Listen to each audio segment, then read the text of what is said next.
Paano nga ba maiwasan ang back jab pagdating sa pagre-rebond? At bago natin umpisahan ang ating gagawin, sa mga bago pa lamang po sa aking YouTube channel, alam niyo na pong gagawin, ayan po yung subscribe.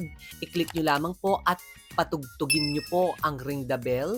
I-all niyo po para po sa lahat po ng mga ina-upload po naming videos dito sa aking YouTube channel ay ma-notify po kayo. Para nang sa ganon, akakit yang agad.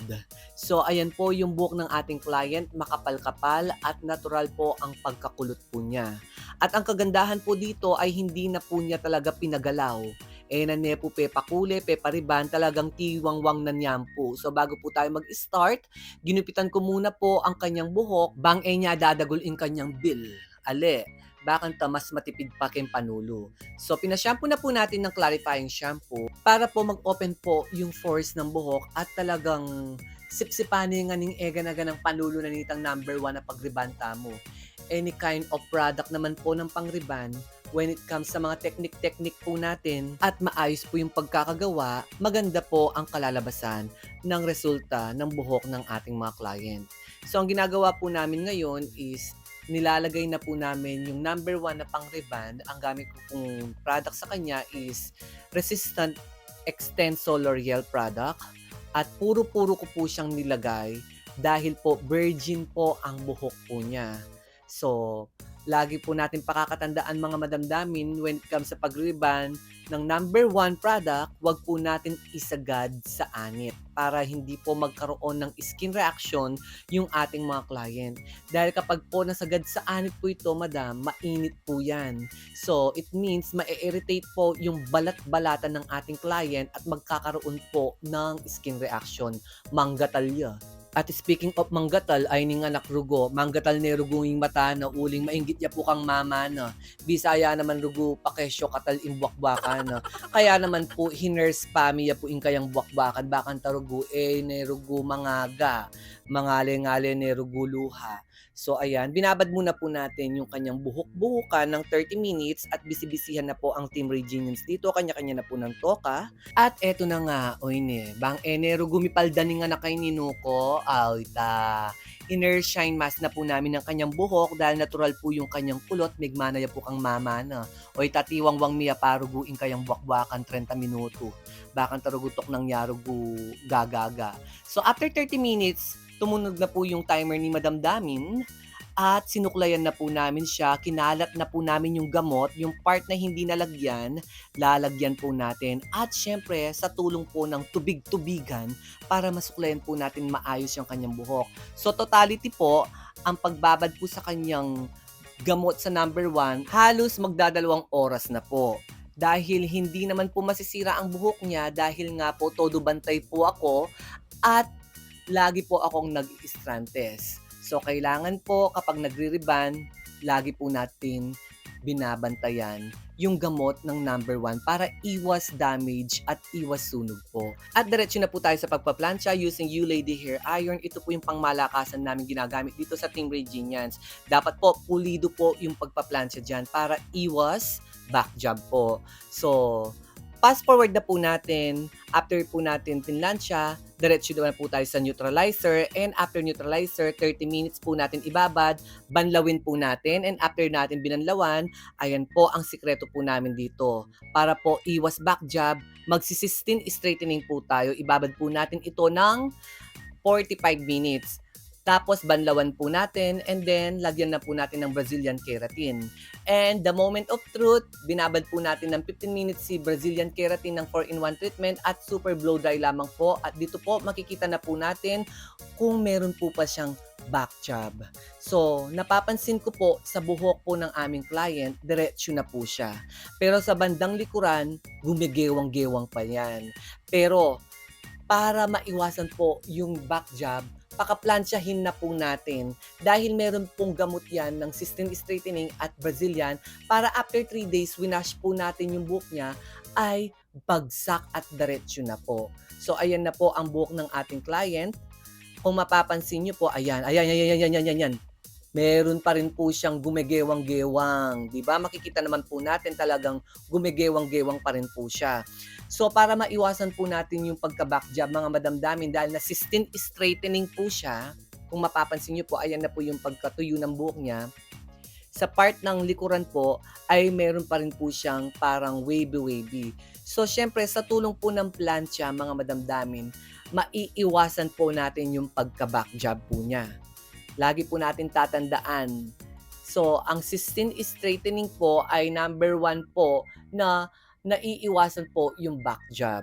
So, kailangan pa rin po natin planchahan, section by section, yung pagpaplantsa para po malesen or maiwasan. Hindi po siya malesen, maiwasan na po yung pagkagewang niya.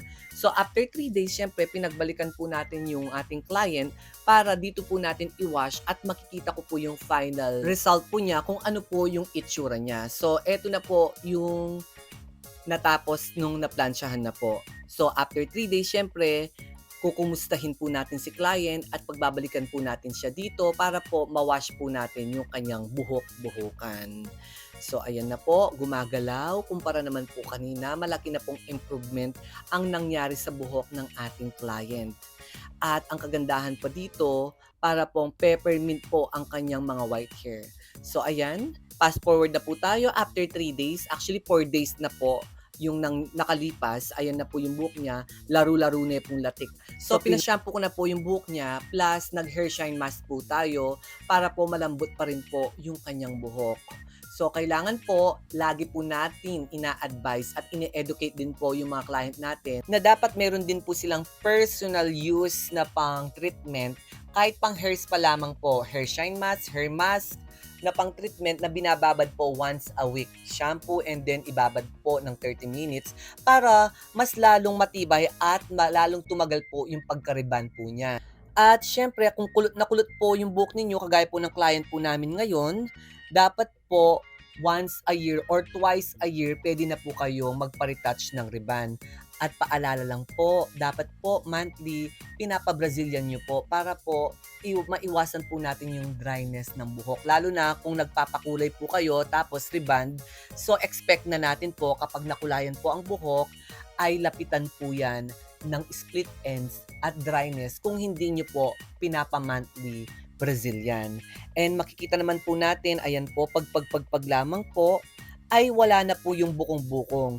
Yun po yung power ng cysteine kung kaya't naiiwasan po natin yung pagka-back job ng client po natin. So, medyo matrabaho lamang po dahil 2 beses po natin plansyahin pero at least sa mga ganitong uri ng buhok kapag super kulot, ayan po ang ma-advise ko po, kailangan natin po yung cysteine straightening. And syempre, medyo magastos din po, talagang mahal po ang magpaganda ng buhok, lalo na kung sobrang kulot at gusto niyo po talagang gumanda ang buhok ninyo, syempre medyo gumastos po tayo mga madamdamin. Ay tama, hello na naman yung anak-anaka na mainip-inip. As of now, makikita na po yung buhok po ng client natin, ayan na po.